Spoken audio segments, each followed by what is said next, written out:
The List is bringing you the entertainment guide. Put those quarters away because in our arcade, you are the character. And jumping into this video game takes skill. Whew. This is why we don't skip leg day.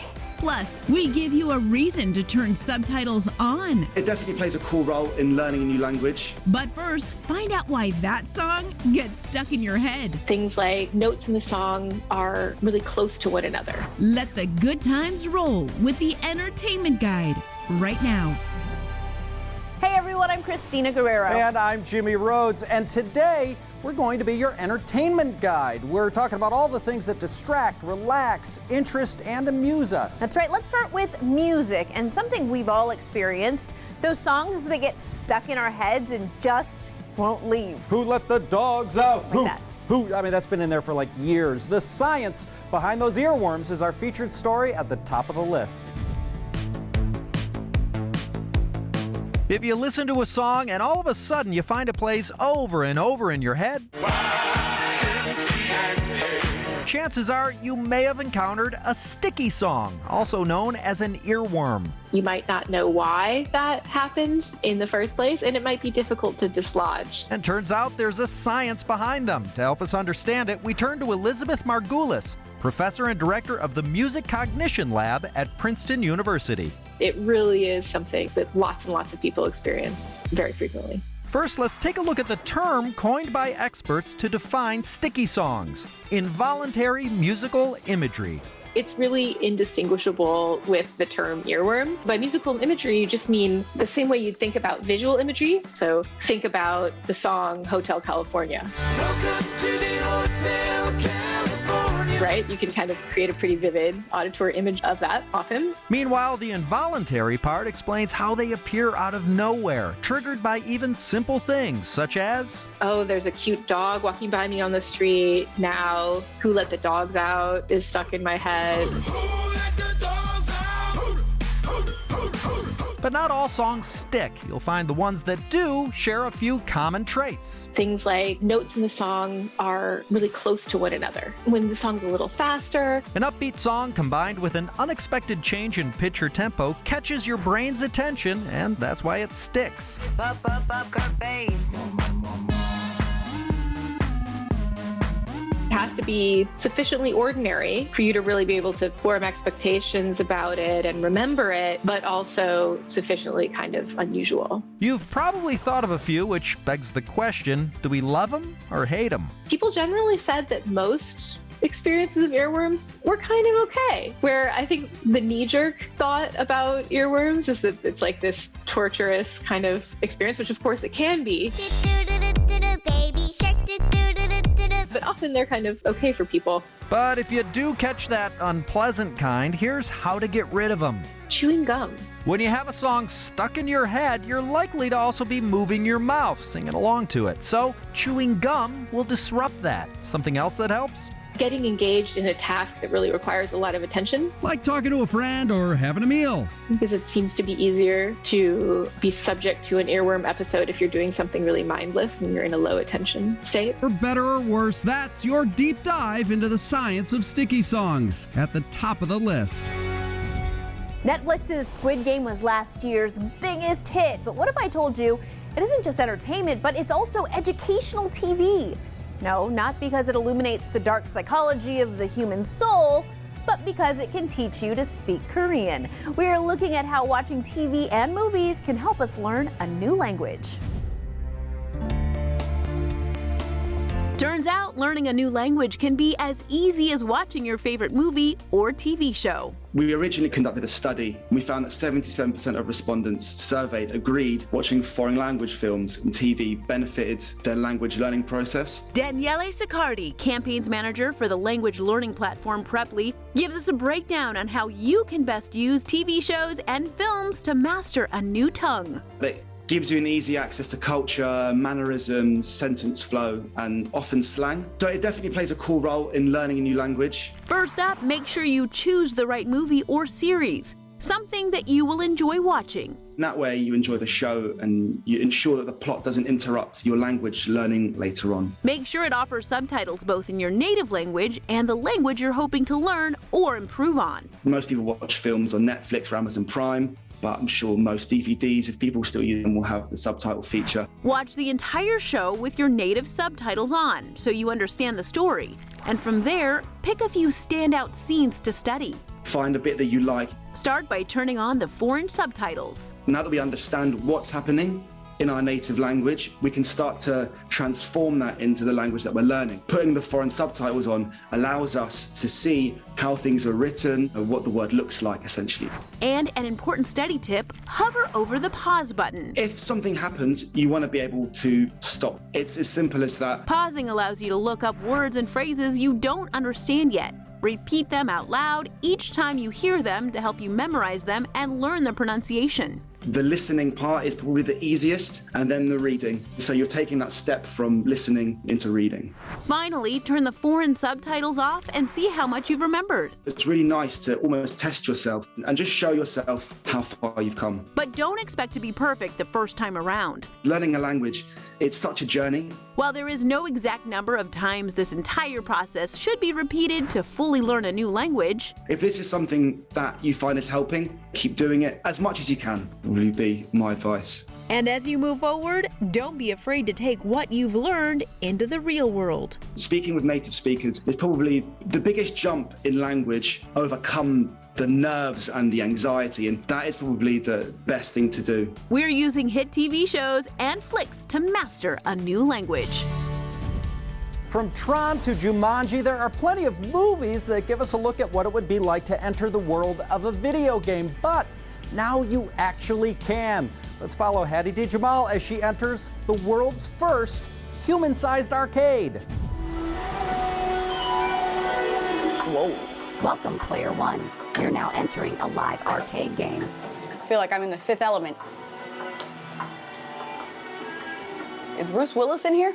While it looks like it could be the set of a movie, this is actually Bam Kazam, the first human-sized live arcade game that's tucked away in Scottsdale, Arizona. Created by the makers of Escape the Room, this interactive game is designed to suck you in, literally. The key is, we're in an arcade, you're trying to control a character through a joystick and buttons. In our arcade, you are the character. General Manager Jacob Redwood breaks it down, starting with the objective. You control the gameplay, so you jump into an environment. If you don't do anything, nothing happens. If you step forward on that ledge, find out what's going to happen next. The games are designed for multiple players. It calls for teamwork, communication, and sometimes even a little physical finesse to complete your mission. I see why you need a team for this.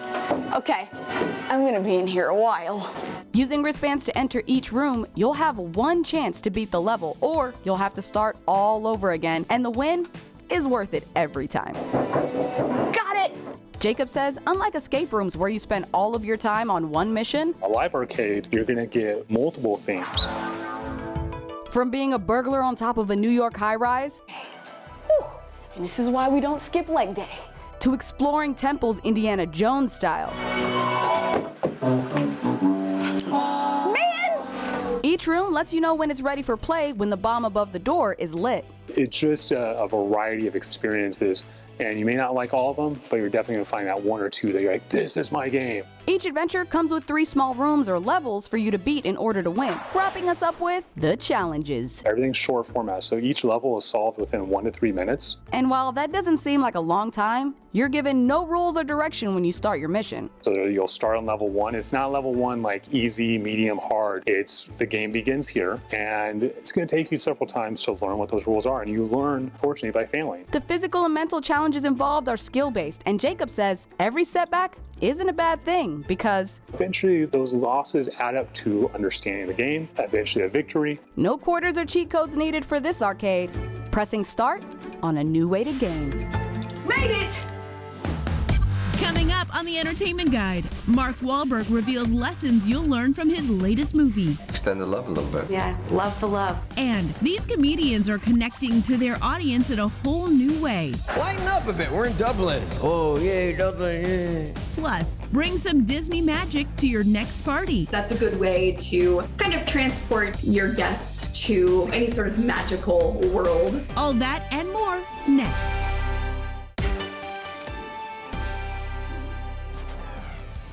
We're back.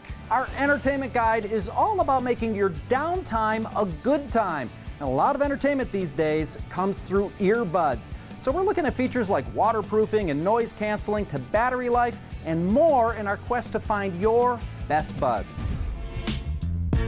Whether you love music or just want to tune out the ruckus around you, there's never been a better time to shop for a pair of buds. We are living in a golden age of earbuds. Lachlan Brennan, the Global Product Training Manager for audio company Sennheiser, says you'll want to choose that perfect pair of buds based on what you're using them for.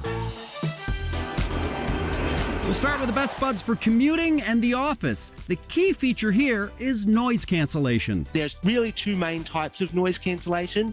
There is passive noise cancellation, which is done just by the fit and feel of the headphones or the earbuds. And then there's active noise cancellation, which brings in electronics. He says if you're serious about blocking noise, go for the ANC, or active noise cancellation. Active noise cancellation works by having an external microphone that picks up the external sounds around you. The internal electronics then create the exact opposite frequency. This tech tricks our brain, so that when the brain hears both of those frequencies, it essentially just cancels each other out. Some popular choices are Apple AirPods Pro, Sennheiser CX Plus, and the PowerBeats Pro by Beats, all under $200 a pair.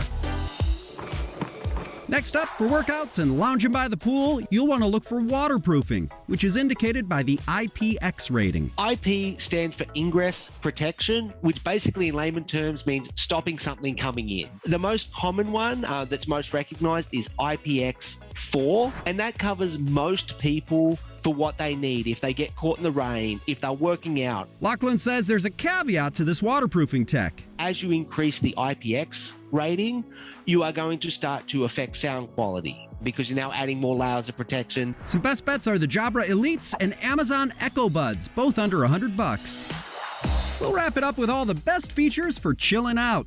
For budding audiophiles, it's all about the EQ settings. One size doesn't fit all. We all hear differently. Some people want more bass. Some people might want to increase the treble to hear vocals more effectively. This is all done through equalizer apps that work with your earbuds. Like a podcast mode where it's all about the vocals, or a movie mode where it's all about creating that really immersive effect. The Bose Quiet Comfort Buds and Sennheiser Momentums deliver audiophile quality for less than $330 each. Getting chummy with our audio, choosing our best buds. If you could use a good laugh, and who doesn't these days, it's just a click away. Teresa Strasser shares 3 stand-up comedy YouTube channels that are bringing the funny. Teresa. Thank you. These stand-up comics have YouTube channels that are delivering loads of laughs. Coming in at number 1, Gabriel Iglesias. One thing's for sure, I'm still the fluffy guy. And I say fluffy because that is the politically correct term. He's best known for his storytelling, complete with impersonations, sound effects. Hello, everyone. Welcome to the Wilson High School class reunion. And he posts clips a few times a week. He tried to get me set up on the Spanish radio station, and we go on the air, and he's like,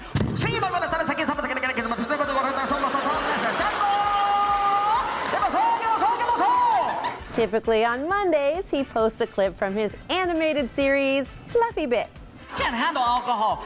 People, when they get drunk, they say things they don't mean. And you know when I'm drunk, you hear something like, woo! I'm going running. At number 2, Sarah Milliken. I got home at 2 in the morning once and my husband was still up. And he said, I've got something to show you in the bedroom. And I thought, oh, I'm not in the mood. Let the dog out the crate. The English comedian posts clips at least once a week and is best known for her brand of everyday observational comedy. A few months ago, I decided to treat myself to some posh shampoo. Now, normally when I buy shampoo, I buy whatever's on offer. 3 for 2, 2 for 1, 9 for 5. I'm not bothered. She plans to take her act across the pond soon. But until then, YouTube. I got a cat 2 years ago. I got another cat last year. My fella seems to think I just wanted 2 cats. He doesn't realise it's now an annual event. And third on our stand-up comedy YouTube channel list, Jeff Dunham. You ever think like that? No, my wife's an angel. Oh, you're lucky mine's still alive. The legendary ventriloquist typically posts a new video each week featuring his cast of puppets like Walter. Lighten up a bit, we're in Dublin. Oh, yay, Dublin, yay. Bubba J. On a scale of 1 to 10? Oh, I can't do fractions. And Ahmed. Politically, if you were a citizen here, would you go Democratic or Republican? Oh, yikes. Those are my choices. I'd like to die without Liz. And those were 3 comedians who are killing it on YouTube. We've got lots more to come. Stay with us. It's your life, it's your list. We're celebrating Asian American and Pacific Islander Heritage Month. Go to thelisttv.com to learn more.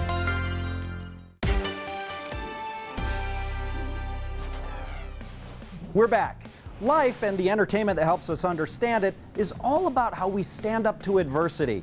Jackie Denker talked to Mark Wahlberg about the life lessons he learned playing the title character in the movie Father Stu.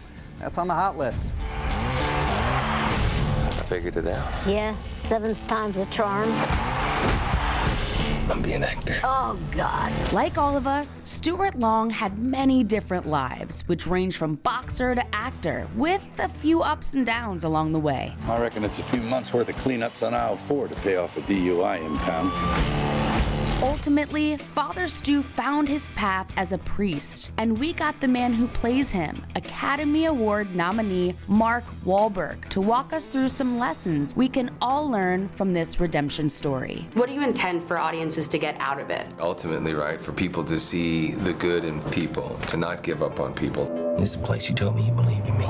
People need to know that we're rooting for them, we support them, we accept them for who they are. Also, all of us challenging each other just to do a little bit better. Doing good things feels really good, it's really rewarding, and so, you know, extend the love a little bit. Yeah, love the love. Ah, baby. One thing that I really took from this movie, too, is the theme of gratitude. Gratitude is a big deal. Life's gonna give you a gut full of reasons to be angry. You only need one. To be grateful. Gratitude for me, people always ask, well, why are you still so disciplined? You've had so much success. Because I'm grateful that I have an opportunity. I start by expressing my gratitude every day. Because everything can go away in an instant. There's no easy way to deliver this news. You have a progressive muscle disorder. The muscles weaken until they cease to function. To see his physicality deteriorate, but yet only to see his spirituality soar. I mean, he was a very strong man who, when he was at his weakest physically, had the power of 1,000 men spiritually. That's why he touched so many people. Who are you here to visit, sir? Father Stu. You and everybody else. What can Father Stu teach everybody, no matter what they practice, about the importance of faith? To continue to have it. Man don't lose when he gets knocked down, but when he won't get up. And like Father Stu did, Mark says we can all find our higher calling. Not everybody's called to the priesthood or to making movies about these kind of remarkable people, but we're all called to do our part. Yeah, absolutely. What do you think Father Stu would say if he was here? I think he would have gotten a real kick out of the movie, and then he'd probably be saying, what's next? Life lessons from Father Stu. We shouldn't pray for an easy life, but the strength to endure a difficult one. On the hot list. We will be right back.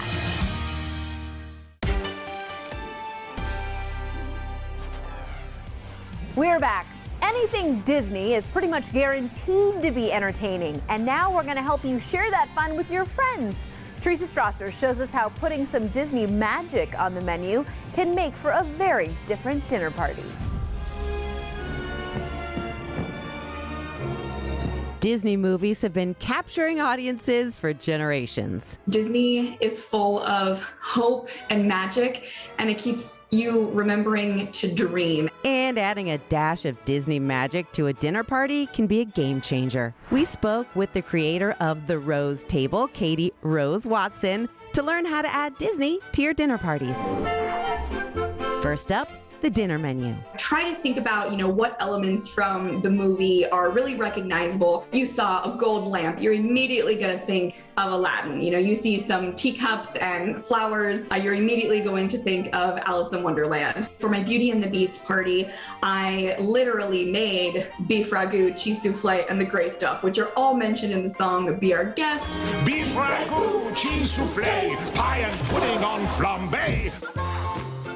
Next, it's time to set the mood with lighting. Having that enchanting lighting is one of the easiest and least expensive ways to immediately decorate. Wash lights, like indoor floodlights, I think are really useful. You can change the colors. For my Haunted Mansion party, it really made it such a spooky scene. I switched out my bulbs again for red and blue to transform the dining room into the Cave of Wonders for my Aladdin dinner party. You don't need to go out and get all new decor for every single party. Or add colored bulbs to your existing light fixtures and twinkle light curtains. That's a good way to kind of transport your guests to, any sort of magical world. Finally, sprinkle in some hidden Mickeys. So if you've ever been to a Disney park, you know that part of the fun is looking for the hidden Mickeys, which are all over the park. I like to do the same in my parties. I like to hide it in the food with berries or whipped cream or Oreos to create a little hidden Mickey that's edible. And then sometimes it's in the decor. We are keeping the magic alive with Disney-themed dinner parties. Such a cute idea for those big Disney fans out there. Sure, but I wonder if she has any party ideas for us Star Wars fans. Jedi juice, Darth Vader taters. I think you might be onto something, Jimmy. Thanks. Friends, thanks so much for watching our special entertainment guide.